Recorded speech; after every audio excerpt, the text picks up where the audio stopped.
Why do we do research? Because we want to find ways of treating patients that are more effective than what we have now. So I'm a division chief myself, and I understand the core missions of our institution.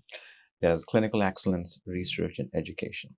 Now, when I look up to you and look up to your career, I feel that somehow you were able to accomplish all of them in a very successful manner. Not only that you did yourself, but you inspired others in your department to do that. So my question is, going back 2 decades ago, where you did not see that this is going to evolve this way, what were your thought process at that very time as to how are you going to build it? And what was your expectations and how would it turn out to be? Well, let's take the missions one by one. I mean, and the first one is clinical. I tell every neurosurgeon who applies for a job here, all of our other missions come back to the clinical mission. Why do we do research? Because we want to find ways of treating patients that are more effective than what we have now.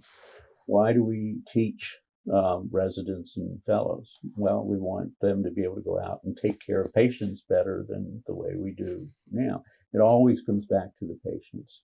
So the first job for a neurosurgeon who applies here, make sure you're going to do a really, really good job of taking care of your patient. You need to be smart and technically skilled and hardworking and all the things we know. So, but now we also want you to be able to do these other things.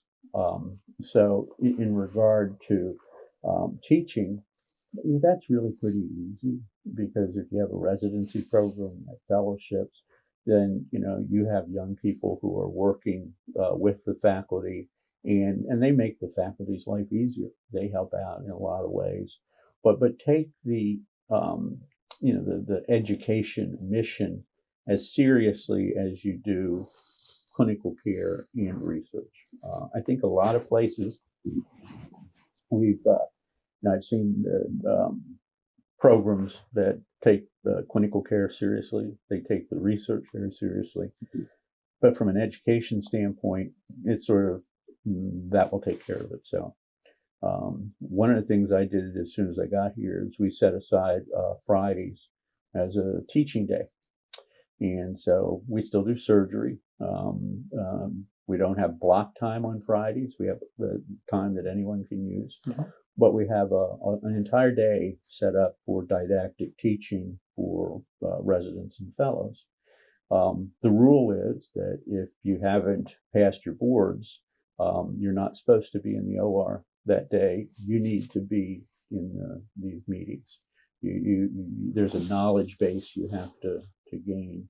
And I think the residents and the faculty take that seriously. So it's I've seen places where conference time is from 6:30 to 7:30 in the morning before you're going to the OR. Well, of course, everybody in that conference is thinking about the case that's coming up. Nobody's paying any attention to what's going on in the conference. You have too many things to do. And so to actually set aside time for dedicated teaching makes a difference. And again, the residents recognize that this is something that doesn't happen every place. That the faculty here take the teaching mission very seriously. I think that makes a big difference. And then we want our residents to be good teachers too. Mentor the medical students, so everybody benefits. And from the research side, one of the things that we did that's very different than many places is, I think the old model was the physician scientist, where you say, okay, I'm going to have 50% of my time as a clinician and 50% as a researcher. I don't know if that works in other disciplines. I know it doesn't work in surgery because, when you start out, you need to build your practice. You need to get first a local and then a regional and hopefully a national reputation for your patient care. You need to develop your skills. That doesn't end at the end of fellowship. And if you're doing it half-time and your competitors are doing it full-time, you've really handicapped yourself. By the same token, on the research side, you're going to be competing with PhD scientists who are doing this full-time. And you're going to be competing for grant funding, and space, et cetera, et cetera. If you're doing it half-time and they're doing it full-time, I'm pretty sure who wins. And so what we've tried to do here is to pair our young clinical faculty with a PhD in our department, which makes a difference, and say, really be partners.